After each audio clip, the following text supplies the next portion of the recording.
عاقبۃ للمتقین والصلاة والسلام علی سید الانبیاء والمرسلین قال اللہ تعالی فی القرآن المجید بسم اللہ الرحمن الرحیم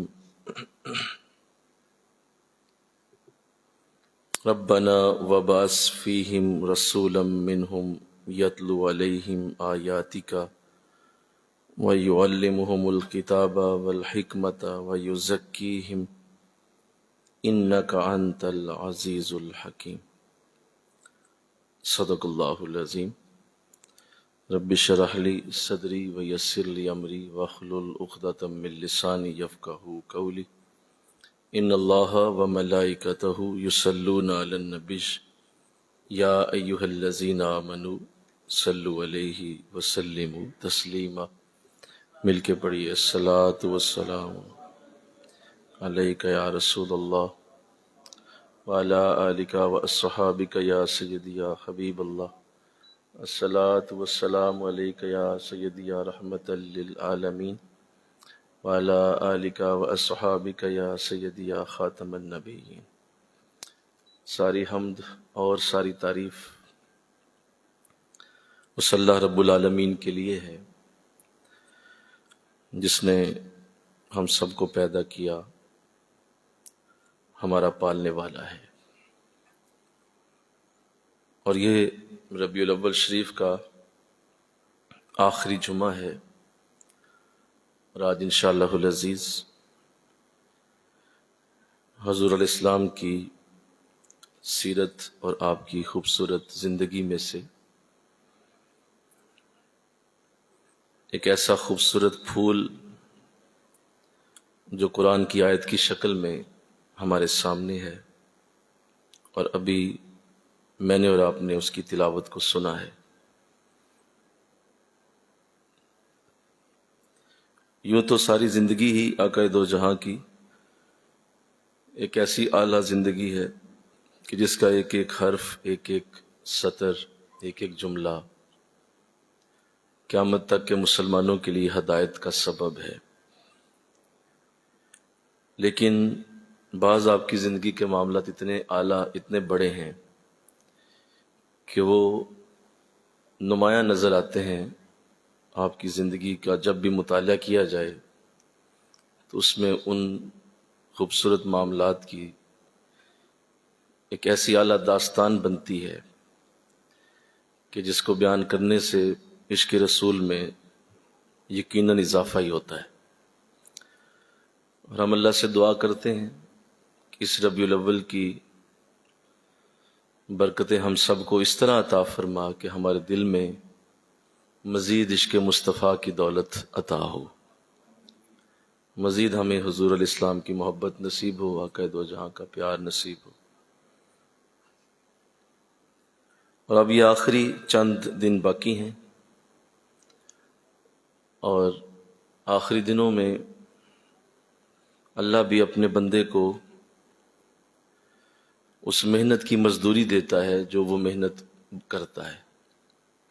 جس طرح رمضان جو آگے بڑھتا جاتا ہے اس کے دنوں کی برکت بھی زیادہ ہوتی جاتی ہے، اور آخری عشرے میں جا کے رمضان اپنی عزتوں برکتوں کے سارے ہی دروازے کھول دیتا ہے، اور جب لیلۃ القدر آتی ہے تو انتہا ہو جاتی ہے۔ تو اللہ نے یہی اصول رکھا کہ اگر رمضان کی عزتیں اس کے آخری دنوں میں بڑھتی ہیں تو ربیع الاول کی عزتیں بھی آخری دنوں میں بڑھ جاتی ہیں، زیادہ ہو جاتی ہیں۔ لیکن وہ ذرا اعلان والا مہینہ ہے، اس کا اعلان کر دیا گیا ہے، اور اس مہینے کو چھپا کے رکھا گیا ہے، اسے خاصوں کے لیے اور خاصوں کی محبتوں کے لیے ہی رکھا گیا ہے۔ تو اللہ سعادت عطا فرمائے، یہ ربیع الاول بھی گزر گیا، اگلے سال کی ربیع الاول تک اللہ پھر ہمیں زندگی دے، اور پھر آقا دو جہاں کی محبت کی گفتگو کرنے کی سعادت نصیب ہو۔ جو آیت کریمہ میں نے ابھی پڑھی ہے، پہلے آواز ٹھیک تھی، یہ آیت کریمہ پورے قرآن میں ایک بہت بڑی دعا کے الفاظ ہیں، اور اللہ نے اس دعا کو قرآن میں لکھا ہے، اور اس آیت کو یہ شرف حاصل ہے کہ یہ اس کائنات کی سب سے بڑی دعا ہے۔ مل کے کہیے سبحان اللہ۔ اس سے بڑی دعا نہیں ہو سکتی جو یہ دعا قرآن میں لکھی گئی ہے، اس سے بڑی دعا کرنا ممکن نہیں ہے۔ سورہ بقرہ ہے اور اس کی آیت نمبر 129 پڑھنے کی سعادت حاصل ہوئی ہے۔ آواز پہلے ٹھیک تھی؟ آئیے سنیے، ارشاد فرمایا اللہ نے، ربنا وبعث فیہم رسولا منہم یتلو علیہم آیاتک ویعلمہم الکتاب والحکمت ویزکیہم انک انت العزیز الحکیم۔ اے ہمارے رب، ان میں ایک رسول بھیج دے جو انہی میں سے ہو، جو انہیں تیری آیتیں تلاوت کر کے سنائے اور انہیں تیری کتاب پڑھائے اور پھر انہیں حکمت بھی سکھائے اور پھر انہیں خوب صاف ستھرا بھی کر دے۔ انک انت العزیز الحکیم، بے شک تو ہی غالب حکمت والا ہے۔ یہ آیت کریمہ آقا دو جہاں صلی اللہ علیہ وسلم کی شان میں اتری ہے، اور یہ حضرت ابراہیم علیہ السلام کی دعا ہے۔ جب آپ نے کعبہ کو تعمیر فرمایا اور کعبے کی دیواروں کو بلند کر دیا گیا، کعبے کی چھت ڈال دی گئی، کعبہ مکمل ہو گیا، تو اللہ کی بارگاہ سے ارشاد ہوا کہ اے ابراہیم، آپ نے ہماری مزدوری تو کر لی ہے، اب آپ ہمیں بتائیے کہ آپ چاہتے کیا ہیں، آپ کی آرزو کیا ہے، آپ کی دعا کیا ہے، یا آپ مانگیے ہم سے اس مزدوری کا عوض کیا ہوگا۔ ہم آپ سے خود کہتے ہیں کہ ہم آپ کی مزدوری دینا چاہتے ہیں، تو جو آپ چاہتے ہیں ہم سے مانگ لیجئے۔ تو ابراہیم علیہ السلام نے اس دعا کو انہی لفظوں کے ساتھ مانگا تھا کہ اللہ اگر تو مجھے مزدوری دینا چاہتا ہے اس کعبے کی، اور اس کعبے کی برکتیں، اس کعبے کی رحمتیں، فضل جو میں نے تعمیر کیا ہے تیرا گھر، تو مزدوری تو بنتی ہے، لیکن اگر تو چاہتا ہے کہ تو مجھے مزدوری دے تو میں تجھ سے یہ دعا کرتا ہوں، تو مجھے یہ مزدوری عطا فرما۔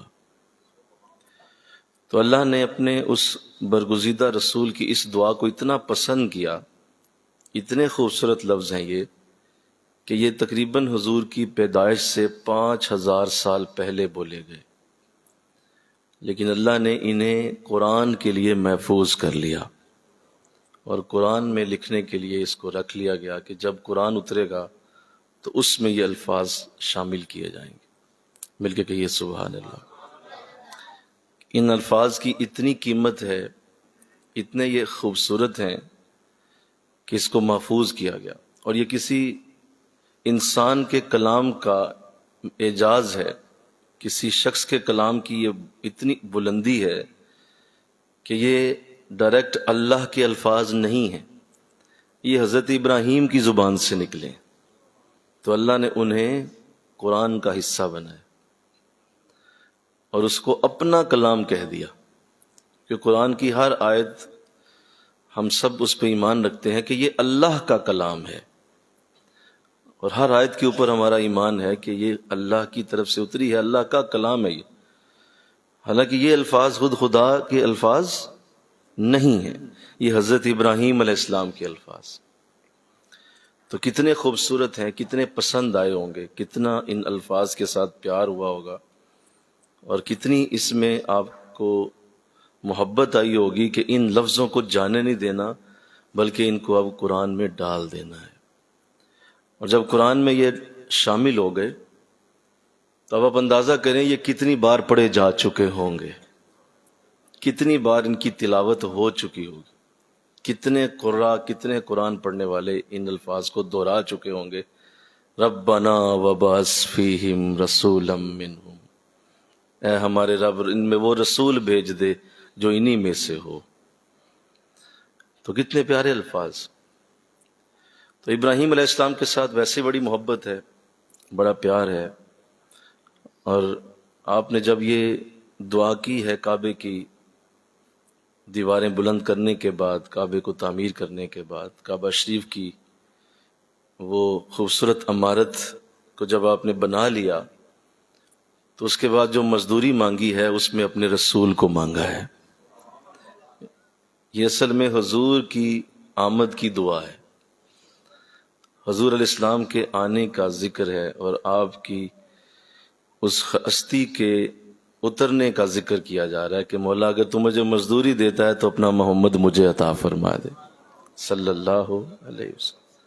اپنا رسول مجھے دے دے، اپنے رسول کی عزت مجھے دے دے، اپنے رسول کی برکت مجھے دے دے. اور اس سے بڑی کوئی دعا نہیں کی جا سکتی کہ جس میں حضور کو مانگا گیا باقاعدہ. تجھ سے تجھی کو مانگ کر مانگ لی ساری کائنات، اٹھتے نہیں ہے میرے ہاتھ اس دعا کے بعد. اس دعا کے بعد کسی دعا کی ضرورت ہی کوئی نہیں تھی کہ اللہ مجھے اپنا رسول دے دے. اس گھر کو تو میں نے بنا دیا ہے، بنا تو میں نے دیا ہے، آباد تیرا رسول کرے گا. وہ آباد کرنے والا تو بھیج. میں نے بنایا، میں نے اپنا کام کر دیا، لیکن آباد میں نہیں کر سکتا، وہ تیرا رسول کرے گا. اللہ. تو یوں حضور علیہ السلام کی ذات کریمہ اصل میں کعبے کی مزدوری ہے. مل کے کہو سبحان اللہ. حضور کی ذات کیا ہے بولیے؟ کعبے کی مزدوری ہیں آپ، اور کعبے کی اصل ہیں آپ. وہ جو مزدوری ہوتی ہے نا، سارا دن دھیان اسی پہ رہتا ہے. صبح جب ایک مزدور آ کے پہلی اینٹ رکھتا ہے کسی دیوار کی تو ذہن میں اس کے ہوتا ہے کہ شام کو دیہڑی ملنی ہے. ہر وقت ذہن ادھر ہی رہتا ہے اس مزدوری پر جو شام کو ملنے والی ہے. تو اس کعبے کا اصل مقصد حضور کی ذات کریمہ ہے جس کے لیے آپ کو بنایا جا رہا تھا. تو ابراہیم علیہ السلام جب پہلی اینٹ رکھ کے کعبے کی، اور اسماعیل علیہ السلام جب تعمیر فرما رہے ہوں گے، تو ذہن میں تو ہوگا نا کہ اس کے بعد حضور کو مانگنا ہے، میں نے دیہڑی تو لینی ہے اللہ سے. تو وہ حضور کی ذات کریمہ، اے اللہ مجھے اپنا رسول عطا کر. تو یہ بہت بڑی دعا ہے، اور ابراہیم علیہ السلام نے اس کو کر کے اس بات کا ثبوت دے دیا کہ آپ اللہ کے رازدار ہیں، خلیل اللہ ہیں آپ، وہ اصل راز جاننے والے آپ. لہذا کہ دو جہاں صلی اللہ علیہ وسلم خود اکثر یہ فرمایا کرتے، انا دعا ابراہیم، میں ابراہیم کی دعا ہوں جو انہوں نے کعبہ کو بلند کرتے ہوئے کی تھی. میں وہ ہوں، مجھے دیکھو تو اس دعا کو دیکھ لو، ایک ہی بات ہے، وہ دعا میں ہی ہوں. تو حضور کو اللہ نے حضرت ابراہیم کی دعا بنایا، اور حضرت ابراہیم علیہ السلام آپ جد الانبیاء بھی ہیں. کعبہ کو تعمیر فرمایا، اور جب حضور معراج پہ گئے تو آپ نے ارشاد فرمایا کہ میں نے دیکھا کہ آسمانوں کے اوپر، ساتوں آسمانوں سے اوپر اللہ کے عرش کے قریب بیت المعمور، جو کعبہ کے بالکل اوپر جگہ ہے جہاں فرشتے طواف کرتے ہیں، جہاں فرشتوں کے طواف کرنے کی جگہ ہے، جو کعبہ کے بالکل اوپر ہے. نیچے انسانوں کے طواف کرنے کا مقام ہے بولو، اور آسمانوں پہ فرشتوں کے طواف کرنے کا مقام. اس کے ساتھ آپ ٹیک لگا کے بیٹھے ہوئے تھے. نیچے بھی تعمیر آپ نے فرمایا ہے، اور اوپر بیت المعمور کے ساتھ بھی ٹیک آپ نے لگائی ہوئی ہے. اور آپ فرماتے ہیں میں نے وہاں انہیں دیکھا کہ آپ جو ہے وہ بیت المعمور کے ساتھ آپ ٹیک لگا کے بیٹھے ہوئے ہیں. یہ شان کریمہ ہے. مل کے کہو نا سبحان اللہ. ابراہیم علیہ السلام. اللہ. تو اللہ نے اپنے نبی کو کمال رتبہ اور مقام دیا کہ کعبے کی عزتوں کا مالک آپ کو بنایا. لہذا حضور علیہ السلام اصل میں اس کعبے کی جان ہے، اور آپ اس کعبے کی برکت ہیں، اس کعبے کی رزق رحمت ہیں، اور آپ ہی کی وجہ سے یہ عزتیں برکتیں کعبے کو ملی. اللہ. مجھے ذرا کچھ اور بھی کہنا ہے، ذرا غور کیجئے گا کہ اگر یہ دیکھا جائے کہ جس نے کعبے کو بلند کیا، بنایا، وہ اگر جد الانبیاء ہے، تو جس نے کعبے کو بنوایا ہے وہ خود خدا ہے. بنانے والا جد الانبیاء، نبیوں کا جد، بنوانے والا خود خدا ہے، اور جس کے لیے بنایا گیا ہے وہ مصطفیٰ ہے۔ مل کے کہو سبحان اللہ۔ جس کے لیے بنایا گیا ہے وہ حضور ہے، آپ کی ذات کریمہ ہے، اور آپ کی ذات کریمہ کی وہ برکت ہے جو آقا دو جہاں کی ذات سے جڑی ہوئی ہے۔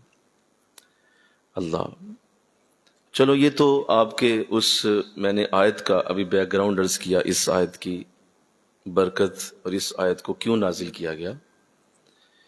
اس سے آگے وہ باتیں ہیں جو حضور کی اصل شخصیت اور آپ کی اصل ذات کی آئینہ دار ہیں۔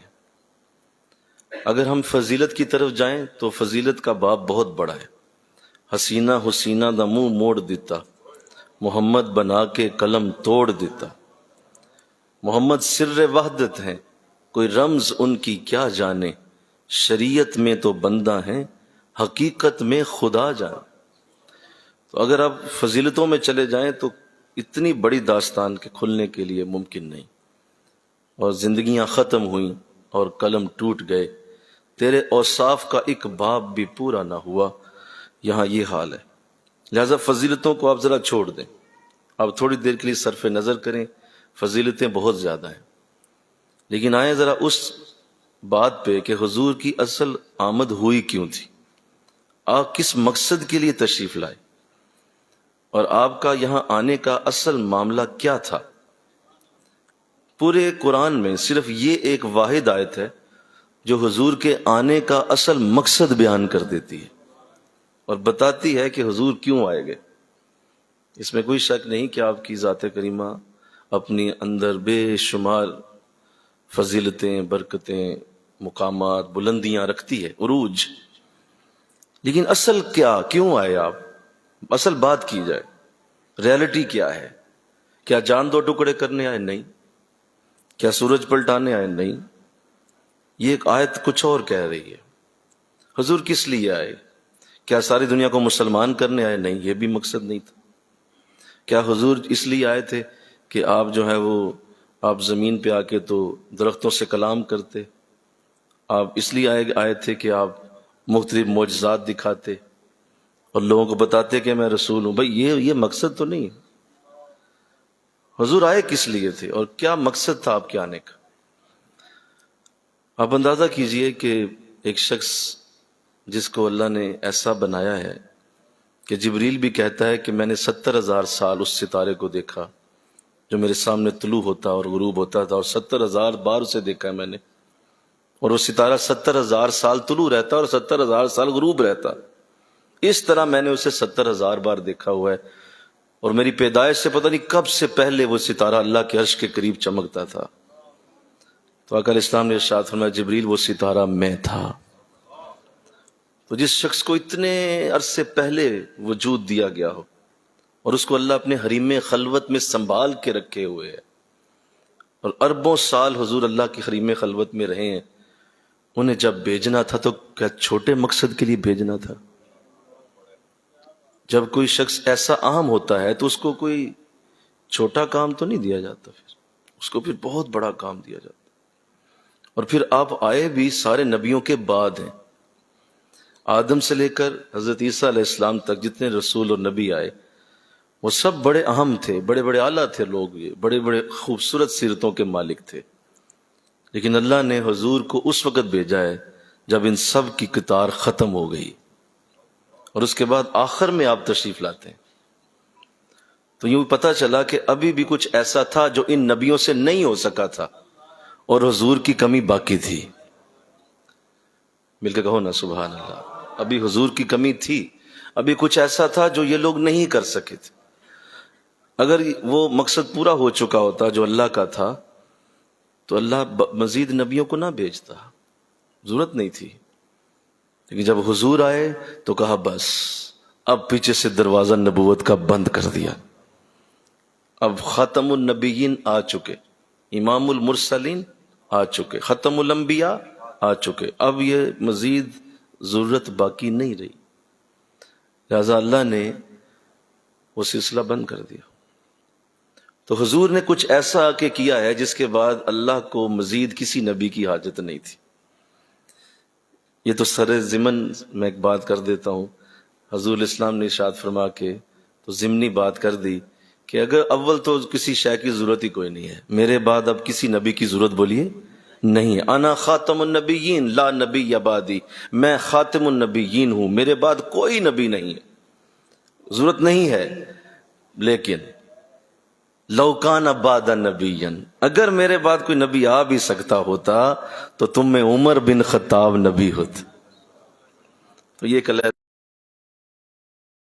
خوبیاں ہیں، وہ ساری عمر کے اندر ہے۔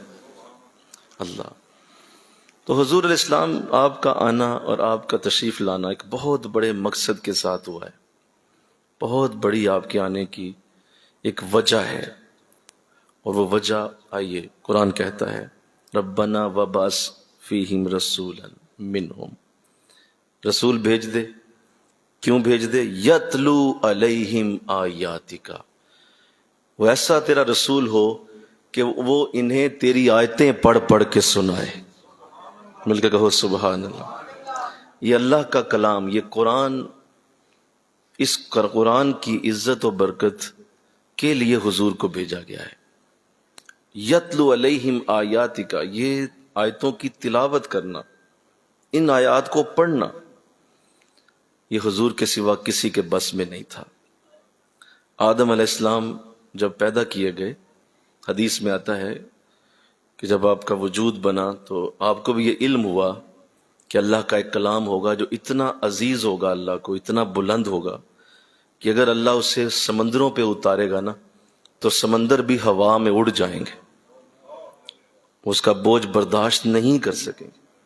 اور وہ ایسا کلام ہے جو پہاڑوں پہ اتارا جائے تو پہاڑ بھی ریزہ ریزہ ہو جائیں، اور وہ ایسا کلام ہے جسے ہوائیں اور فضائیں بھی نہیں اٹھا سکتی، بلکہ آپ ساری زمین کے جن و انس لے آئیں وہ اسے نہیں اٹھا سکتے، یہاں تک کہ سارے زمین و آسمان کے فرشتے مل کر بھی اس کلام کا وزن برداشت نہیں کر سکتے۔ تو آپ حیران ہوئے، آپ نے فرمایا اتنا عظیم کلام، کہا مولا پھر وہ مجھے دے دینا، مجھے عطا کر، میں نے تیرے ہاتھوں سے وجود پایا ہے، تو نے مجھے اپنے ہاتھوں سے بنایا، میری عزت کم تو نہیں ہے، تو مجھے عطا فرما۔ جواب آیا آدم آپ بہت عزیز ہیں ہمیں، لیکن وہ کلام آپ کے لیے نہیں ہے، وہ کلام آپ کے لیے نہیں۔ ٹھیک ہے مولا۔ حضرت نوح علیہ السلام نے دعا مانگی کہ مولا مجھے خبر ملی تھی میرے باپ کو تو انکار ہو گیا تھا، لیکن تیرے ساتھ بڑی محبت ہے، آدم ثانی کا لقب پایا ہے، تو بتا اگر کرم ہو جائے مجھے وہ کلام دے دے۔ جواب آیا نوح آپ بھی اسے نہیں اٹھا سکتے، آپ کے اندر وہ نہیں ہے خوبی۔ حضرت سلیمان علیہ السلام جو زمین و آسمان میں اتنے بڑے نبی آئے ہیں کہ کسی زمین کا کونا ایسا نہیں تھا جس پہ آپ کی حکومت قائم نہیں ہوئی، دریاؤں پہ حکومت، سمندروں پہ حکومت، خشکیوں پہ حکومت، ہواؤں پہ حکومت، بادلوں پہ حکومت کرتے تھے۔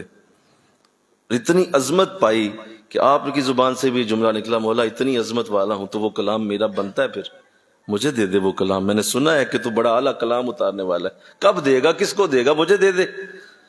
جواب آیا سلیمان یہ سارا کچھ تو اٹھا سکتا ہے لیکن تو اسے نہیں اٹھا سکتا، وہ بڑا کرم تیرے لیے نہیں ہے۔ اور یوں ہر نبی یہ دعا کرتا رہا، یہاں تک کہ حضرت یحییٰ علیہ السلام کے بارے میں آتا ہے جو بہت زیادہ آہ و بکا کرنے والے رسول ہیں، بہت رویا کرتے تھے، اور اتنا روتے تھے کہ آپ کے سامنے کوئی لفظ اللہ بول دیتا سارا دن روتے رہتے تھے، اتنی اللہ سے محبت تھی، اور اتنا آپ نے آہ و زاری فرمائی ہے کہ نام ہی یحییٰ ہے، یحییٰ کہتے ہیں رونے والا، تو بڑا ظرف تھا آپ کا، اور حضور اسلام کے ظرف کے قریب قریب تھے آپ۔ ظرف کہتے ہیں سہنے کی طاقت کو، کسی شے کو برداشت کرنے کی قوت کو ظرف کہا جاتا ہے، تو بڑا ظرف تھا آپ کا کہ تو آپ نے بھی آرزو فرمائی مولا مجھے وہ کلام دے، میں اٹھا لوں گا، مجھے ایسی طاقت حاصل ہے۔ تو قرآن میں اللہ نے ارشاد فرمایا یا یحییٰ خذ الکتاب بقوہ، تو اس کلام کی کیا بات کرتا ہے، تو اپنا کتاب ہی سنبھال لے، بڑی بات ہے، قوت کے ساتھ پکڑ اپنے کلام کو جو ہم نے تجھے دیا ہوا ہے، خذ الکتاب بقوہ، اپنی کتاب کو زور سے پکڑیے، کہیں آپ کے ہاتھ سے نکل نہ جائے، یہ ہمارا کلام بڑا قیمتی ہے، اسے سنبھال لیں پہلے۔ بولا میں بھی نہیں سنبھال پاؤں گا، نہیں آپ کے لیے بھی نہیں ہے۔ اور یوں یہ حسرت لیے ہوئے سارے نبی دنیا سے چلے گئے، حضرت عیسیٰ علیہ السلام تک یہ حسرتیں رہی ہیں، اور تورات اتری، انجیل اتری، زبور اتری، اور یہ سارے اللہ کے کلام دنیا میں پھیلتے رہے، لیکن ان میں تحریفات ہوتی رہیں، یہ بدلتے رہے۔ لیکن جب باری آئی حضور علیہ السلام کی تو اللہ نے قرآن نازل فرمایا، قرآن اترا، اور یہ عظیم کلام جس کے لیے کئی لاکھوں سال انتظار ہوا، یہ اترا۔ اور اقرا بسم ربک الذی خلق کے الفاظ جب اس دھرتی پہ، اس زمین پہ اترے ہیں تو اس دن زمین کتنی خوش تھی یہ بتایا نہیں جا سکتا کہ آج قرآن اتر گیا اور قرآن کے الفاظ آ گئے۔ اللہ تو اللہ نے اس عظیم کلام کے لیے ایک ایسا شخص منتخب کیا جو اس کا بوجھ اٹھا سکتا تھا، جس کے سینے میں اتنی طاقت تھی کہ قرآن کہتا ہے اللہ اکبر کہ اگر کوئی ہے اس قابل فَإِنَّهُ نَزَّلَ عَلَىٰ قَلْبِكَ، ہم نے قرآن کو آپ کے دل کے اوپر نازل کیا۔ آپ کا دل ان پہاڑوں سے بھی زیادہ وزن اٹھا سکتا ہے، ان ہواؤں سمندروں سے بھی زیادہ وزن اٹھا سکتا ہے، ان تمام جنوں ان سے زیادہ قوت رکھتا ہے کہ حضور کے سینے نے قرآن کو برداشت فرمایا۔ اللہ لہذا یہ آپ کی خوبی ہے کہ اللہ نے قرآن کے لیے آپ کو بھیجا ہے، اور آپ زمین پہ اترے ہیں قرآن پڑھانے کے لیے۔ مل کے کہو سبحان اللہ۔ آپ اس کلام کو دینے کے لیے آئے ہیں، اس کلام کو سمجھانے کے لیے آئے ہیں، اس کلام کو پھیلانے کے لیے آئے ہیں، اس کلام تک لوگوں کو پہنچانے کے لیے آئے ہیں کہ لوگ اس کلام تک پہنچیں۔ یہ وہ اصل حقیقت ہے جو حضور کے آنے کی ہے۔ اللہ تو چونکہ یہ بات کسی کی سمجھ میں نہ آ سکی اور لوگ جان نہ سکے تو بس ایک کیجول سا انداز رہ گیا، جبکہ اصل جو آپ کی حقیقت ہے وہ قرآن سمجھانے والے معلم کی ہے۔ آپ ایک استاد بن کے آئے، انما بعثت معلما، آپ نے خود ارشاد فرمایا لوگوں سنو مجھے اللہ نے استاد بنایا، بعثت معلما، میں استاد ہوں، میں ایک ٹیچر ہوں، میں ایک پڑھانے والا ہوں، میں پڑھانے والا بن کے آیا ہوں۔ اللہ تو مجھے یہ کہنا ہے آپ سے، اور آپ سب کی توجہ چاہیے، ذرا غور سے سنیے گا۔ حضور کی محبت کا ایک نیا دروازہ کھلنے والا ہے، ایک نیا رنگ آپ کے سامنے آنے لگا ہے۔ آپ نے فرمایا میں استاد بن کے آیا۔ کس کا استاد؟ وہ قرآن کا، قرآن پڑھانے کے لیے میں آیا ہوں۔ تو مجھے آپ بتائیے کہ جب کہ کوئی کتاب پڑھائی جاتی ہے، اور کوئی بھی کسی بھی کلاس کی کوئی کتاب ہو، وہ میٹرک کی کتاب ہو، وہ ایف ایس سی کی ہو، وہ بی ایس سی کی ہو، اس کا جو ٹیچر ہوتا ہے، اس کتاب کا جو پڑھانے والا ہوتا ہے، یہ لازم ہے کہ اس کے پاس اس کتاب سے زیادہ علم ہو، تبھی وہ کتاب پڑھا سکتا ہے نا۔ بولیے نا، اگر ایک میٹرک والا بچہ پڑھ رہا ہے تو اس کو اگر میٹرک والا ہی ٹیچر پڑھائے گا جس نے میٹرک ہی کیا ہوا ہے تو کیا وہ صحیح پڑھا سکتا ہے؟ ذرا سارے بولو نا یار، نہیں صحیح بولو، نہیں پڑھا سکتا، کیونکہ وہ میٹرک والوں کو ہی پڑھا رہا ہے، خود بھی میٹرک کیا ہوا ہے۔ تو بچے سیٹسفائی نہیں ہو سکیں گے، بچے کہیں گے یہ تو میٹرک ہمارا استاد ہے، ہم بھی میٹرک ہی کر رہے ہیں۔ وہ ہونا چاہیے کم از کم ایف ایس سی 12ویں پاس 14ویں پاس ہونا چاہیے، تبھی وہ میٹرک والوں کو صحیح پڑھائے گا نا، بولو۔ اور اگر 14ویں والی کلاس پڑھائی جا رہی ہے تو اس کو 16ویں والا پڑھائے گا تو صحیح پڑھائے گا۔ اس کا درجہ اونچا ہوتا ہے تبھی وہ کتاب پڑھا پاتا ہے۔ تو آپ سماعت کیجئے، جب قرآن اترا تو میرا نبی پہلے ہی قرآن پڑھ کے آیا ہوا تھا اللہ کی بارگاہ سے۔ اللہ یا رسول اللہ، زندہ زندہ۔ تو آپ اس قرآن کے پہلے ہی پڑھے ہوئے ہیں، ورنہ بتائیے کیا استاد پڑھا سکتا ہے کسی کو؟ اور خود فرما رہے ہیں میں ایک استاد ہوں، تو کس کے استاد؟ قرآن جیسی کتاب کے۔ تو اس قرآن کا علم میرے رسول کو پہلے ہی تھا، اللہ نے وہاں سے پڑھا کے بھیجا ہوا تھا، اور اسی لیے فرمایا کہ میں امی نبی ہوں۔ امی کہتے ہیں جو کسی سے پڑھا ہوا نہ ہو، دنیا میں کسی سے آپ نے ایک حرف بھی نہیں پڑھا، کسی سے آپ نے جا کے شاگردی اختیار نہیں کی، کسی کے آگے آپ نے اپنے زانو نہیں طے کیے، کسی کے آگے آپ نے اتحیات کی شکل میں نہیں بیٹھے آپ کہ استاد سامنے بیٹھا ہے اور آپ اس کے سامنے بیٹھ کے سیکھ رہے ہیں، ایسا حضور نے کبھی نہیں کیا۔ آپ وہاں سے سارا کچھ اللہ سے لے کے آئے۔ لہذا کلام خدا ایک اپنی جگہ بڑی عزت رکھتا ہے، لیکن میرا رسول اس سے بھی زیادہ علم والا ہے. آپ اس سے بھی زیادہ علم رکھتے ہیں. اس کا ثبوت یہ ہے کہ بعض ایسی حدیثیں ہیں، حدیث قدسی جنہیں کہا جاتا ہے، ایسی حدیث جسے اللہ کا کلام کہا جائے لیکن وہ قرآن میں نہیں ہوتا، اسے حدیث قدسی کہتے ہیں. اور آقا علیہ السلام نے ایسی کئی حدیثیں بیان فرمائی ہیں جس میں آپ سے کلام یوں ہوا کہ آپ نے فرمایا، اللہ فرماتا ہے کہ میرا بندہ جب میرا ذکر کرتا ہے تو میں اس کی آنکھیں بن جاتا ہوں جس سے دیکھتا ہے. میرا بندہ جب میرا اور ذکر کرتا ہے تو میں اس کے پاؤں بن جاتا ہوں جس سے چلتا ہے. جب اور ذکر کرتا ہے میں ہاتھ بن جاتا ہوں جس سے پکڑتا ہے. جب اور ذکر کرتا ہے میں زبان بن جاتا ہوں جس سے بولتا ہے. تو یہ حدیث جب صحابہ نے سنی کہ اللہ فرماتا ہے کہ میں اس بندے کی یہ چیزیں بنتا ہوں، تو فرمایا حضور یہ اللہ کا کلام ہے نا؟ کہا جی اللہ نے فرمایا. کہا تو پھر ہم اسے قرآن میں لکھ دیں؟ کہا نہیں قرآن میں رہنے دو اسے، لیکن یہ کلام اللہ کا ہی ہے. تو جبریل علیہ السلام حاضر ہوئے، کہا حضور آپ نے ابھی صحابہ سے وہ کلام کہا ہے اللہ کا، وہ مجھے تو نہیں پتا چلا، آپ کو کس طرح بتایا اللہ نے؟ وہی تو میں لے کے آتا ہوں، وہی تو میرے ساتھ آتی ہے، میں اللہ کا کلام لاتا ہوں نا آپ کے پاس، یہ کلام کہاں سے آیا؟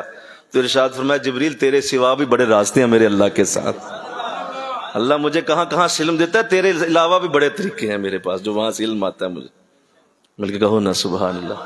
میں تیرا محتاج نہیں ہوں، وہ تو اللہ کی رحمت تجھ پہ ہوگی کہ اللہ تجھے میرے پاس قرآن دے کے بھیج دیتا ہے، ورنہ میرے پاس اور بھی راستے ہیں جہاں سے میرا رب مجھے علم دیتا.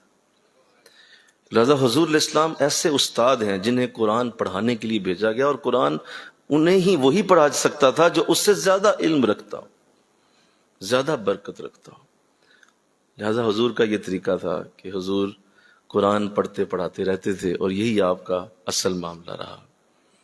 جب رمضان آتا تو حضرت جبرائیل علیہ السلام تشریف لے آتے اور آ کے دونوں پھر قرآن کا دور کرتے تھے.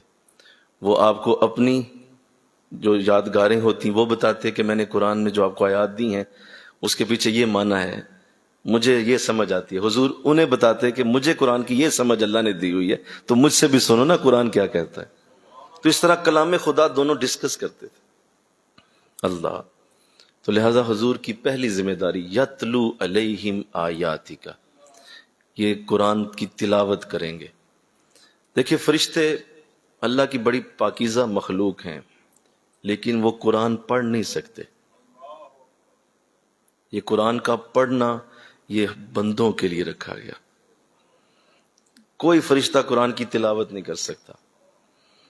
اور جبریل علیہ السلام جب لا کے دیتے تھے تو وہ پڑھائی نہیں ہوتی تھی، وہ بس حضور کے دل میں ڈال دیتے تھے. حضور کی زبان بولتی تھی تو قرآن بنتا چلا جاتا تھا. جبریل پڑھتے نہ تھے.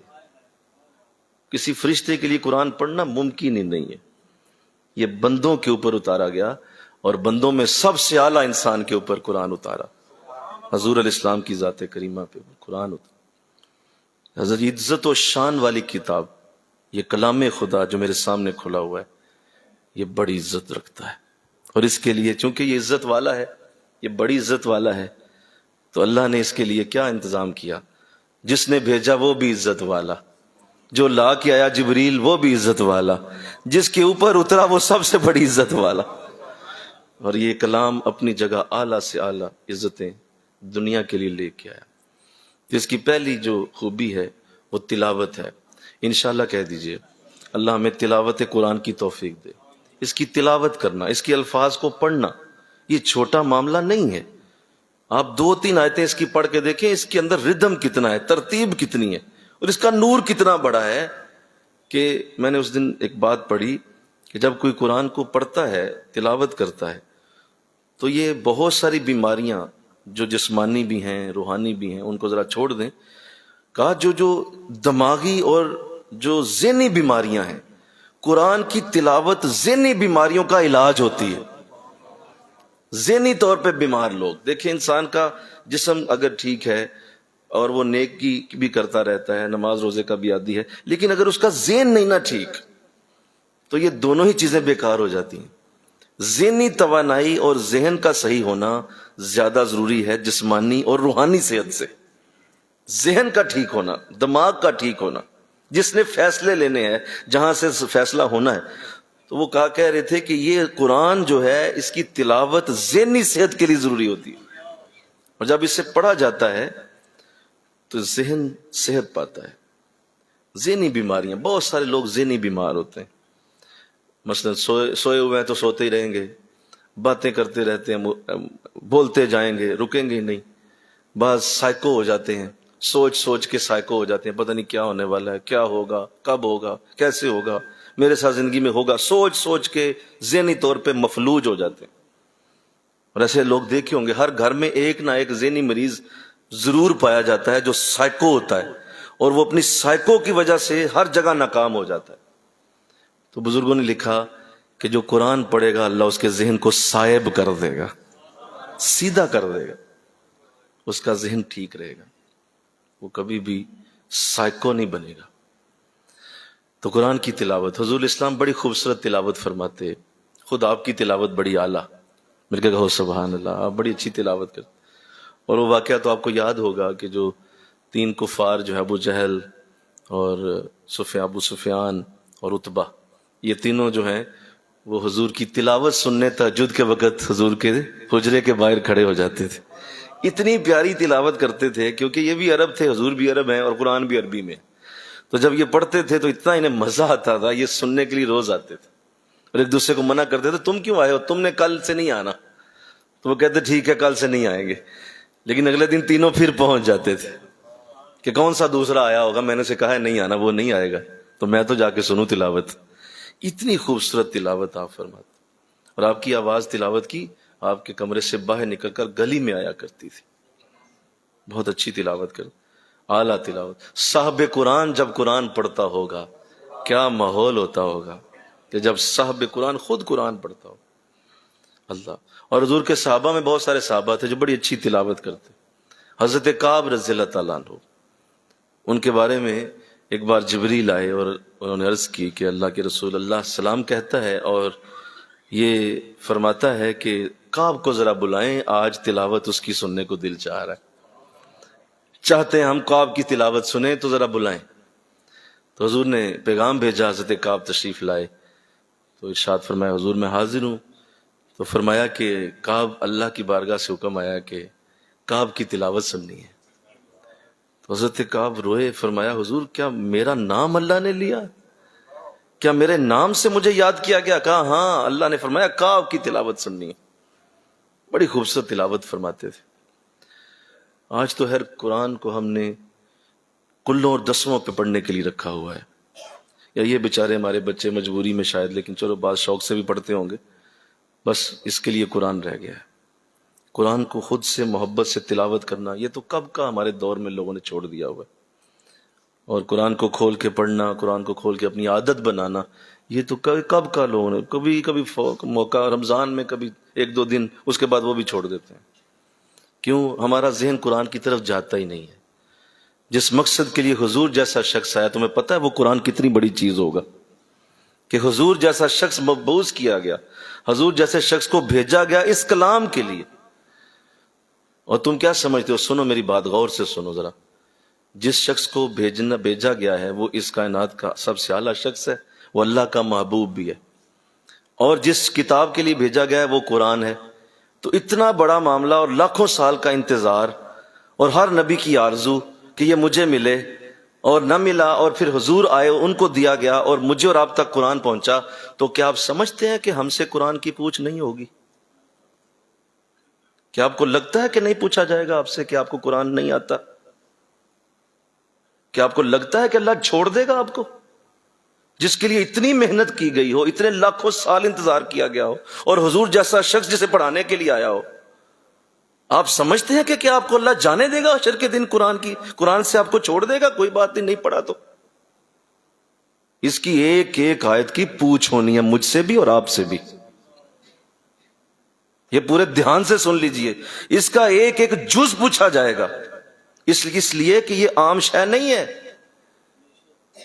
اس کے لیے اس کائنات نے بڑا انتظار کیا ہے، بڑے لمحے، بڑے وقت، بڑے منٹ، بڑے سیکنڈ، کروڑوں گھنٹے گزرے ہیں جو قرآن کے انتظار میں لوگوں نے گزارے ہیں، نہیں ملا انہیں، اور جنہیں ملا ہے کیا اللہ ایسے ہی جانے دے گا تمہیں؟ اس کا پوچھنا ہونا ہے، ایک ایک لفظ کا پوچھنا ہونا ہے۔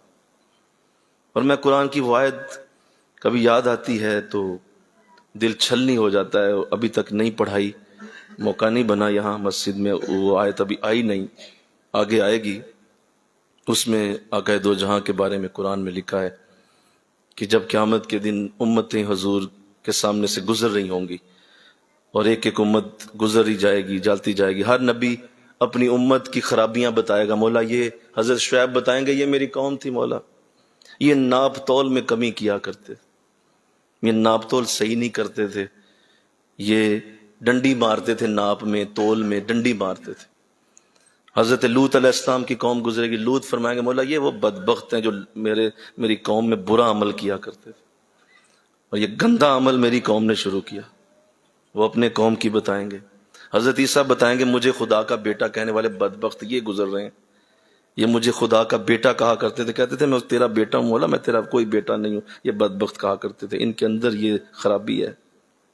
ہر نبی اپنی قوم کی اس بیماری اور اس خرابی کا ذکر کرتا جائے گا جب قومیں گزر رہی ہوں گی۔ اور اس آیت میں لکھا ہے کہ جب حضور کے سامنے ہم گزریں گے نا تو حضور فرمائیں گے مولا یہ میری قوم ہے جس نے قرآن چھوڑ دیا ہوا تھا، یہ قرآن نہیں پڑھتی تھی۔ حضور کے لیے سب سے بڑی ہماری کوتاہی یہ ہے، زنا، شراب، سود، قتل سب چھوٹی چیزیں ہیں، قرآن کا چھوڑ دینا اس سے کہیں بڑا ہے، اس سے کہیں آگے۔ اس کی توبہ ممکن ہے، اس کی توبہ ہو سکتی ہے، آپ توبہ کریں گے اللہ معاف کر دے گا۔ قرآن جس نے چھوڑ دیا اس کی کوئی توبہ نہیں ہے، اس کا کوئی اللہ کے ہاں معافی کا معاملہ ہے ہی نہیں، اس لیے کہ یہ اتنی بڑی نعمت اتاری گئی ہے کہ جس کے لیے حضور تشریف لائے۔ میلاد کھیلتے کھیلتے تمہیں کتنے سال ہو گئے، کبھی اس میلاد والے کا آنے کا مقصد بھی پتہ کیا کہ وہ میلاد والا آیا کیوں تھا؟ کیوں آپ اتنی بڑی مجلسیں کرتے ہیں، کتنی دیگیں کھڑکا دیتے ہیں، کتنے لاکھوں خرچ کر دیتے ہیں، نعت خواں پہ یوں پھینکتے ہیں آپ 5-5 لاکھ روپیہ؟ کیا قرآن کی ایک آیت بھی صحیح آتی ہے آپ کو؟ جس مقصد کے لیے حضور آئے تھے، جس کا میلاد منا کے تم لوگ کروڑوں روپے لگا رہے ہو، اس کا آنا کس وجہ سے تھا؟ قرآن کہہ رہا ہے یتلو علیہم آیاتک، یہ قرآن کی آیتیں پڑھ پڑھ کے سنائے گا، یہ تو مقصد تھا حضور کے آنے کا۔ آج ہم نے قرآن چھوڑ، حضور فرمائیں گے یہ وہ بد نصیب جو مولا یہ گزر رہے ہیں سارے، یہ قرآن چھوڑنے والے ہیں، انہوں نے قرآن چھوڑ دی۔ تو اللہ ہماری قوم کو راہ ہدایت دے دے، آمین کہہ دو۔ اللہ ہمیں اس طرف لے آئے، قرآن کی تلاوت اپنی زندگی کا مقصد بنائے، اس کو پڑھیں، اس کو ایسی جگہ گھر میں رکھیں جہاں روز آپ کی نظر پڑ جائے اور شرم آ جائے کہ قرآن سامنے پڑھا، میں گزر رہا ہوں مجھے پڑھ لینا چاہیے تھوڑا سا۔ اس کو الماری کے اندر چھپا کے نہ رکھیں، اس کو اپنے سامنے رکھیں، کیونکہ اس کے لیے آئے ہیں حضور، اس کے لیے تمہیں مسلم بنایا گیا، تمہارا مسلمان ہونا اس کے سبب تھا، تو اس کو سامنے رکھو، گزرتے ہوئے شرم آ جائے یار قرآن سامنے، یار 2 آیتیں پڑھ جاؤں۔ اپنی زندگی کا ایسا انداز بنائیے، انشاءاللہ تو کہہ دیجیے، ذرا سارے کہیے نا انشاءاللہ، ایسا انداز بنائیے، اس کے ساتھ محبت کیجیے، اس کو تھوڑا سا وقت دے کے دیکھیے، یہ آپ کی زندگی بدل دے گا، یہ بہت بڑا معجزہ ہے، اسے معجزہ بننے دیں اپنی زندگی میں۔ اگر آپ اسے آنے نہیں دیں گے یہ نہیں بنے گا معجزہ، اس کو روکے ہوئے ہیں آپ اسے کھول دیں ذرا، آپ کی زندگی میں معجزے کھلنا شروع ہو جائیں گے، عجیب عجیب کام زندگی میں ہو جائیں گے جو آپ سوچ بھی نہیں سکتے، قرآن وہ کر دے گا، قرآن وہ کر دے گا۔ میرے حضرت اللہ ساری رحمتیں ہمارے شیخ پہ نازل کرے، آپ ایک بار جمعہ پڑھا رہے تھے، میری عادت تھی کہ میں جمعے میں پہلے جایا کرتا تھا اور میں حضرت کے بالکل سامنے بیٹھتا تھا اور آپ کی گفتگو سنا کرتا تھا۔ ایک جمعے میں آپ نے ایسے ہی فرما دیا کہ قرآن ایک ایسی اعلیٰ کتاب ہے جو تمہارے لیے معجزہ بن سکتی ہے، تم قرآن کو معجزے کی طرح لو، قرآن کو اس طرح پڑھو، یہ کچھ بھی کر سکتا ہے، یہ اللہ کا کلام ہے، یہ حقیقت خدا ہے، یہ کلام خدا ہے، اللہ نے اس کو اپنی کرم نوازی سے بھیج دیا ہے، لہذا اس کے لیے اب وقت نکالو۔ اچھا میں نے سن لیا اور ذہن میں بات تھی کافی عرصے سے، تو میں نے اسی وقت دعا مانگی، مولا میں آج کے بعد قرآن کو اسی طرح پڑھوں گا، تو مجھے کرم دے، فضل دے۔ اور میں نے دل میں یہ کہا کہ جس طرح حضرت صاحب سامنے بیٹھے ہیں نا ممبر پہ، میں نے بھی اسی ممبر پہ ایک دن بیٹھنا ہے۔ اندر سے مجھے ہنسی آ گئی کہ یہ تم نے کیا کہہ دیا، یہ کیا کہہ دیا، تجھے الف نا کو بھی نہیں آتا، حدیث تجھے کوئی یاد نہیں، قرآن کا کہ یہ قائد تجھے صحیح نہیں آتی، اتنی بڑی بات کر دی، حضرت کی جگہ پہ بیٹھنا ہے۔ تو کچھ سال ہی گزرے تو حضرت کو کسی جگہ تشریف لے جانا پڑ گیا، اور آپ شہر سے باہر گئے تو آپ نے مجھے بلا کہا بیٹا آج میری جگہ جمعہ تم نے پڑھانا ہے۔ اور جب میں پہلی بار ممبر پہ بیٹھا آپ کے تو مجھے وہ دعا یاد آئی، اور اس دن تک میں نے ایک دن بھی قرآن کی تلاوت نہیں چھوڑی تھی، صرف پڑھتا رہا، کچھ نہیں کیا۔ قرآن خود ہی معجزہ بن جاتا ہے تمہاری زندگی میں، یہ بڑے معجزے دکھاتا ہے۔ تو خدارہ اس کی طرف آؤ، انشاءاللہ کہو خدارہ اس کی طرف آؤ۔ اسی لیے میں نے جمعے میں قرآن پڑھانا شروع کر دیا کہ لوگوں قرآن اصل چیز ہے، تقاریر کرنا، بڑے شعبدے بازیاں کرنا یہ لوگ کر ہی رہے ہیں، اور کوئی قرآن بھی تو پڑھا دے دنیا کو، کوئی دنیا کو قرآن کی طرف بھی تو لوگ، کوئی ان الفاظ کو تو پڑھے کہ یہ لفظ کیا رہے ہیں۔ تو اللہ توفیق دے، ہم تو لگے ہی ہوئے ہیں، اللہ آپ کو بھی سعادت دے دے، آمین کہو۔ آگے فرمایا وَيُعَلِّمُهُمُ الْكِتَابَ، صرف یہ آیتیں پڑھتا نہیں ہے بلکہ یہ آیتوں کو سمجھاتا ہے، اس کتاب کو سمجھانے والے بھی حضور ہی ہیں، اور آپ کی یہ ڈیوٹی ہے کہ آپ آیات کو سمجھاتے رہے۔ مثلا صحابہ نے ایک دن حضور سے پوچھا حضور یہ قرآن میں لکھا ہے نا کہ ذَلِكَ الْكِتَابُ لَا رَيْبَ فِيهِ، یہ وہ کتاب ہے جس میں کوئی شک نہیں ہے۔ تو حضور اس کا معنی کیا ہے؟ کتاب میں کوئی شک نہیں ہے، کیا غلطی کوئی نہیں ہے؟ کیا اس کے اندر زیر زبر میں کوئی مسٹیک غلطی نہیں؟ اس کا معنی یہ کہا نہیں، یہ معنی نہیں ہے، اللہ کا کلام ہے، اس میں غلطی کیسے ہو سکتی ہے؟ اللہ غلطی کے بغیر ہی اتارے گا نا، یہ ممکن نہیں نا، غلطی تو ہو ہی نہیں سکتی۔ کہا تو حضور پھر اس کا معنی اصل کیا ہے؟ تو آپ نے پھر سمجھایا اس آیت کو، فرمایا اس کا معنی یہ ہے کہ جس نے اسے بھیجا ہے اس کی ذات میں کوئی شک نہیں ہے، اور جو لے کے آیا ہے اس کی ذات میں بھی کوئی شک نہیں ہے، اور مجھ محمد کی ذات میں بھی کوئی شک اور شبے کی گنجائش نہیں ہے۔ یہ تین چیزوں کے اوپر ہے، لا ریب فی، اس کے اندر کوئی شک نہیں ہے۔ تو یہ حضور نے قرآن سمجھا دیا۔ اسی طرح آپ نے آیات کو سمجھایا ہے۔ ایک صحابی رسول حاضر ہوئے تو دیکھا کہ ان کے جسم پہ مٹی ہے، بہت زیادہ مٹی لگی ہے، اور سر بھی مٹی سے ہٹا ہوا ہے، جسم سارا مٹی ہوا ہوا ہے۔ کہا کیا بات ہے، یہ تمہارے جسم پہ کیا ہوا؟ کہا حضور میں آ رہا تھا، سفر پہ تھا، تو راستے میں نماز پڑھنی تھی تو پانی نظر نہ آیا کسی جگہ، تو مجھے یاد آ گیا قرآن میں تیمم کی آیت آئی ہوئی ہے کہ تیمم کیا جا سکتا ہے پاک مٹی سے۔ تو میں نے حضور پھر اترا گھوڑے سے اور میں نے دیکھا کہاں مٹی ہے، تو میں نے اچھی طرح پھر لیٹنیاں لی ہیں مٹی میں، اچھی طرح میں نے جسم کو لٹایا، اچھی طرح جسم پہ مل لی مٹی، اور پھر میں نے نماز پڑھ لی۔ تو حضور اتنا مسکرائے کہ آپ کے دندان مقدس ظاہر ہو گئے، بڑا مسکرا، آپ نے کہا عجیب آدمی ہو، ساری مٹی مل لی جسم پہ۔ کہا جی حضور آپ نے قرآن میں لکھا ہے نا کہ مٹی سے ہوتا ہے، اور میں نہیں، ادھر آؤ میں تمہیں سمجھاؤں۔ پھر آپ نے تیمم کا طریقہ سمجھایا کہ تیمم اس طرح ہوتا ہے کہ آپ دونوں ہاتھ لگائیں اپنے پاک جگہ پہ، اور وہ مٹی پہ بے شک نہ لگائیں، جہاں مٹی پڑتی ہو وہیں لگا لیں، اور پھر ہاتھوں پہ مل لیں، پھر یوں کونیوں تک ملیں اور چینوں پہ مل لیں، بس یہ تیمم ہو گیا۔ اور ساتھ ہی آپ نے فرمایا کہ تیمم اتنا اعلیٰ ہے کہ وضو سے صرف جسم پاک ہوتا ہے، تیمم سے ہڈیاں بھی پاک ہو جاتی ہیں۔ تو سمجھا دی آیت۔ تو یہ ہے یعلمہم الکتاب، آپ کتاب کی اصل بات سمجھتے ہیں، کتاب کے اندر گہرائی کیا ہے، کہاں سے اصل بات اللہ چاہتا ہے وہ حضور جانتے ہیں، اور آپ نے قرآن کو اصل بتا کے تو دنیا کے سامنے رکھا ہے۔ اسی لیے قرآن بغیر حدیث کے سمجھا نہیں جا سکتا۔ اگر آپ حدیث کو چھوڑ کے چاہتے ہیں مجھے صرف قرآن بتائیں، میں حدیث نہیں سننا چاہتا، تو آپ قرآن سمجھ ہی نہیں پائیں گے، کیونکہ سارا قرآن حدیثوں کے اندر لکھا ہوا ہے، حضور نے حدیثوں کے اندر قرآن بیان کیا ہے۔ تو یہ ہے یعلمہم الکتاب، یہ بھی ڈیوٹی حضور کی ہے، مل کے کہو نا سبحان اللہ۔ اور آج دنیا میں جتنے لوگ قرآن سمجھا رہے ہیں وہ حضور کی حدیثوں سے ہی سمجھا رہے ہیں۔ آقا نے بیان کیا تو ہم آگے بیان کر دیتے ہیں، ورنہ ہماری اوقات نہیں ہے قرآن سمجھانے کی، یہ ڈیوٹی اصل میں حضور کی ہے۔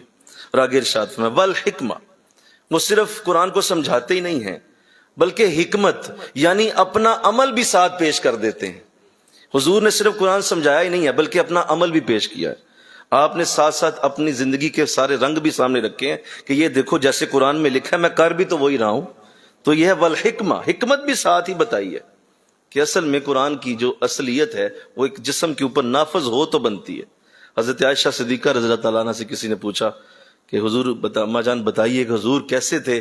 فرمایا حضور کا خلق قرآن تھا، آپ قرآن ہی تھے، چلتا پھرتا قرآن اگر دیکھنا ہو تو حضور کو دیکھ لو، اور اگر خاموش قرآن دیکھنا ہو تو کتاب پڑھ لو۔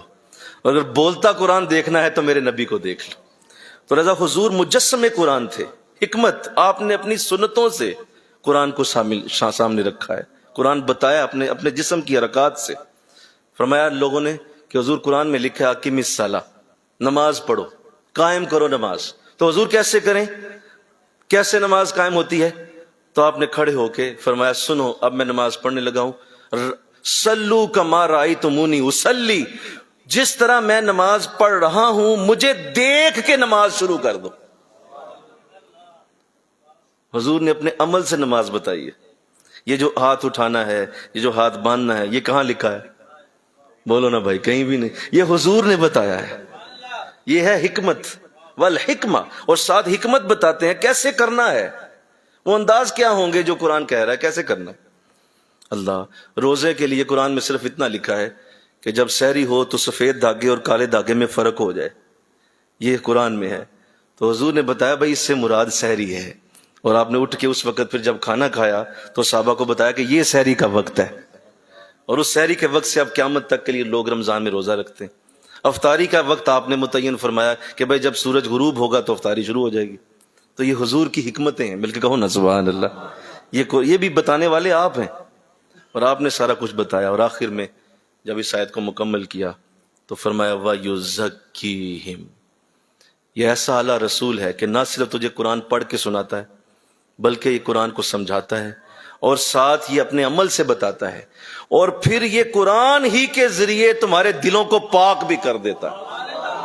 وَيُزَكِّيهِمْ، یہ تمہارا تزکیہ کر دیتا ہے۔ یہ چوتھی ڈیوٹی ہے حضور کی، یہ بہت بڑی ہے، اور ان تینوں ڈیوٹیوں سے بڑی ڈیوٹی یہ ہے کہ آپ دلوں کو صاف کرنے والے ہیں۔ اس لیے یاد رکھو جب تم مکہ جاؤ گے نا، سنو انشاءاللہ تو کہو، مکہ جاؤ گے نا انشاءاللہ، تو مکہ تمہیں نور دے سکتا ہے، تمہارا دل صاف نہیں کر سکتا۔ تمہارے دل کی صفائی مدینے سے ہونی ہے۔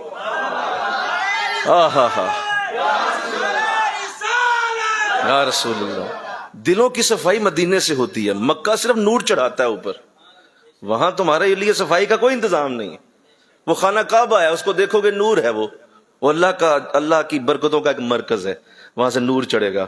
لیکن اگر اندر ہی صفائی نہ ہو تو باہر جتنا مرضی نور چڑھا لو، بولو وہ صفائی نہیں ہے۔ تو اس صفائی کی ڈیوٹی کس کی ہے؟ وَيُزَكِّيهِمْ، وہ آپ کی ڈیوٹی، حضور آپ کی ڈیوٹی ہے، آپ نے دلوں کو صاف کرنا ہے، اور میرا نبی آج بھی دنیا کے دلوں کو صاف کر رہا ہے۔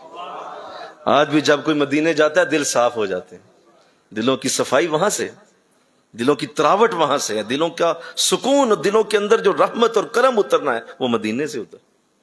اللہ، تو صحابہ کرام کیسے خوش نصیب تھے کہ حضور کی ایک نگاہ نبوت ان پہ پڑتی تھی تو دل صاف ہو جاتا۔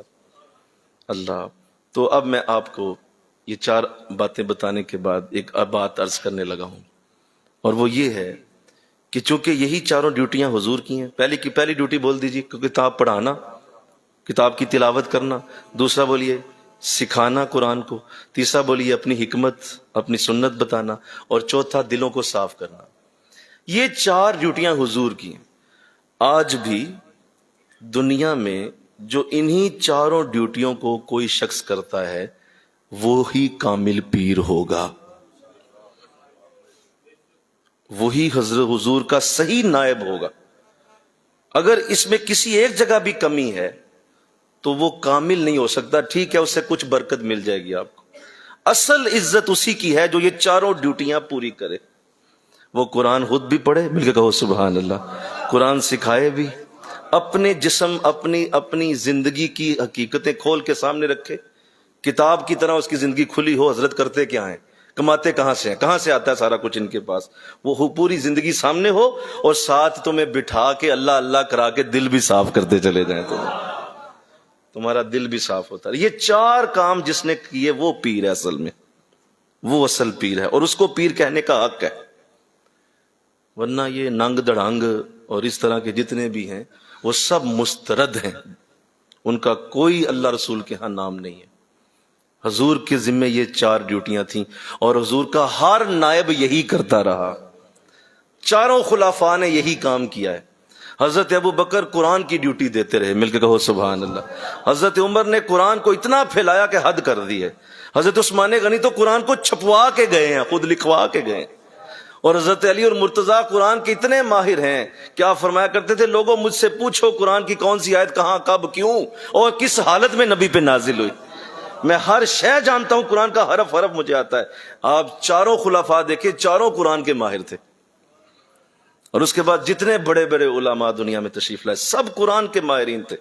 حضور داتا گنج بخش علی حجویری رحمت اللہ علیہ، قریب ترین تو یہی ہے نا ہمارے، مل کے کہو نا سبحان اللہ، قریب ترین، ساری زندگی قرآن کی خدمت کی ہے، ساری زندگی قرآن پڑھایا ہے، قرآن سمجھایا ہے، قرآن کی کلاسیں پڑھائی ہیں، تجوید پڑھاتے رہے، قرآن کو پڑھا پڑھا کے سکھاتے رہے، ہندوؤں کو بٹھا بٹھا کے کہتے تھے کلمہ بعد میں پڑھ لینا، پہلے قرآن پڑھ لو یار میرے پاس۔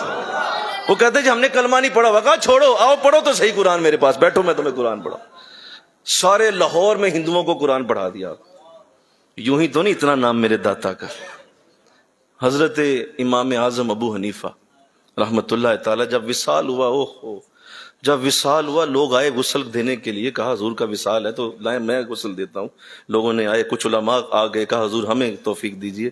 جب وہ وصال کے لیے آپ کو رکھا گیا نا تو پانی لایا گیا، جب آپ کے جسم سے کپڑے اتارے گئے تو آپ کے ماتھے کے اوپر قرآن کی آیتیں ابھر آئیں باہر کی طرف، ہتھیلی پہ قرآن کی آیتیں باہر آ گئیں۔ اتنا قرآن پڑھا تھا، اتنا قرآن سمجھا تھا کہ وصال کے بعد لوگوں نے دیکھا قرآن کی آیتیں ماتھے کے اوپر۔ ہم کیا کر رہے ہیں؟ ہم کدھر چلے گئے؟ ہمیں کیوں یہ بات سمجھ نہیں آ رہی؟ اصل میں قرآن، حقیقت میں قرآن ہی سب کچھ ہے۔ یہ میلاد جو بھی آپ کر لیں ضرور کریں، لیکن قرآن کے ساتھ ناطہ نہ توڑیں۔ قرآن کی حقیقت کو جان لیں۔ قرآن اپنے نبی کا معاملہ اتنا بڑا کر رہا ہے کہ دیکھ اگر میرے لیے حضور آ سکتے ہیں تو میں حشر کے دن تم سے سوال بھی کروں گا۔ اور آخری بات کر کے میں بات ختم کرتا ہوں۔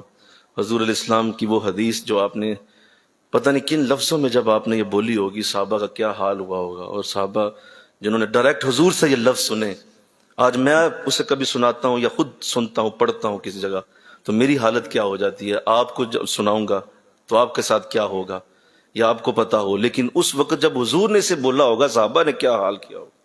آقا اسلام نے فرمایا حشر کے دن اللہ ایک شخص کو جنت کا پروانہ دے گا، اور جنت کا اس کو حکم ہو جائے گا، فرشتے اس کو جنت کی طرف لے جائیں گے۔ راستے میں ایک بڑا حسین شخص کھڑا ہوگا، بہت حسین، بڑا خوبصورت، اتنا اعلیٰ حسن ہوگا کہ اس پہ نظر ٹھہر نہیں رہی ہوگی۔ اس کے کپڑے اتنے خوبصورت ہوں گے کہ ان کے کپڑوں پہ نظر نہیں ٹھہرتی۔ اس کا تاج اتنا اعلیٰ ہوگا کہ سورج چاند کی روشنی بھی کیا ہوتی۔ تو وہ شخص اسے دیکھ کے خوش ہوگا کہ یہ کون ہے، تو اتنا خوبصورت جنت کے راستے میں کھڑا ہے۔ تو وہ قریب سے جب گزرنے لگے گا تو وہ شخص اسے بلا لے گا، اسے کہے گا میری طرف آؤ، میری بات سنو۔ وہ قریب جائے گا تو وہ کہے گا کہ تم جا کہاں رہے ہو؟ کہا جی مجھے تو جنت کا حکم ہو گیا، میں جنت میں جا رہا ہوں۔ کہا نہیں، میں تو تجھے جنت میں نہیں جانے دوں گا، میرا حق پہلے دو گے تو جنت میں جاؤ گے، میرا حق یہاں رکھ دو اور چلے جاؤ۔ تو وہ حیران ہو کے پوچھے گا جی آپ کون ہیں؟ اور میں تو فیصلہ کروا کے آ گیا ہوں، سارے حق دے دیے ہیں، جو میرے معاملات ہو گئے کلیئر، ہر چیز، میں نماز روزہ چھوڑ ہر چیز ہو گئی ہے، میں تو اب جنت کے راستے پہ ہوں۔ تو پوچھا، وہ کہے گا کہ اگر تجھے جنت کا راستہ دیا گیا ہے تو تیرے رب نے دیا ہوگا، مجھے تو میرا حق دے کے ہی جائے گا۔ تو کہا تو آپ ہیں کون؟ تو وہ کہے گا میں قرآن ہوں، میرا حق یہاں دو گے تو جاؤ گے۔ بات آگے چلی جائے گی، اللہ کی بارگاہ تک بات پہنچے گی، فرشتے عرض کریں گے مولا وہاں تو قرآن نے روک لیا۔ تو فرشتوں کی اس بات پہ اللہ فرمائے گا قرآن کیا کہتا ہے؟ کہا جی وہ کہہ رہے ہیں میرا حق دیں گے تو یہ جائیں گے، ورنہ میں انہیں جانے کی اجازت نہیں دے سکتا۔ تو اللہ کی بارگاہ سے لفظ اترے، فرمایا جاؤ جا کے کہہ دو جو قرآن کہتا ہے ہوگا وہی ہوگا جو قرآن کہہ رہا ہے، لہٰذا اس کو کہہ دیں حق دینا ہے تو دے لے۔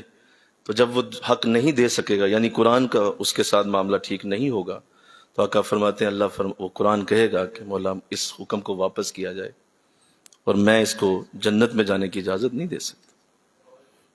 تو جواب آئے گا اس کا، وہ نامہ پکڑو، اس کا نامہ مال پھاڑ دو اور واپس لاؤ اور اس کو دوزخ کی طرف لے جاؤ۔ آپ اس حدیث کو کیا ایک سٹوری سمجھ رہے ہیں؟ کیا مطلب؟ کیا میں آپ کو ایک سٹوری سنا کے خوش کر رہا ہوں یا اپنے آپ کو خوش کروا رہا ہوں؟ بھائی وہاں ہونا ہے، یہ وہ جنتی جا رہا ہے جنت میں تو قرآن روک رہا ہے اسے۔ میں اور آپ سب سے بڑا تو یہی دعویٰ کرتے ہیں کہ ہم سب جنتی ہیں، لیکن جب تک قرآن راضی نہیں ہوگا، دو چیزیں حضور علیہ السلام نے فرمایا، دو چیزیں اگر تیرے حق میں ہو گئیں تو تجھے جنت میں جانے سے کوئی روک نہیں پائے گا، اور دو چیزیں اگر تیرے خلاف ہو گئیں تو تجھے دوزخ سے کوئی روک نہیں پائے گا۔ فرمایا حضور کون سی دو چیزیں؟ فرمایا ایک قرآن اور ایک رمضان۔ یہ دو چیزیں اگر تیرے حق میں ہو گئیں تو ہر شے معاف کروا دیں گی تیری۔ مولا میں راضی ہوں، قرآن کہے گا میں راضی ہوں، رمضان کہے گا میں راضی ہوں۔ آج رمضان کا بھی دیکھو کس طرح چیتھڑے اڑاتے ہیں لوگ رمضان کے۔ رمضان کے دنوں میں کیا کیا حشر ہوتا ہے رمضان کا، وہ بھی آپ کے سامنے ہے، اور قرآن کے ساتھ تو پتہ ہی ہے آپ کو لوگ کیا کر رہے ہیں۔ تو یہ دونوں تیرے حق میں ہو گئی تو تجھے کوئی شخص دوزخ میں نہیں جانے دے گا، بلکہ تو جنتی ہے، اور اگر یہ تیرے خلاف ہو گئی تو بولو کوئی تجھے جنت میں نہیں جانے دے۔ تو آؤ اللہ مجھے آپ کو توفیق دے دے، جس مقصد کے لیے حضور آئے وہ یہی مقصد تھا۔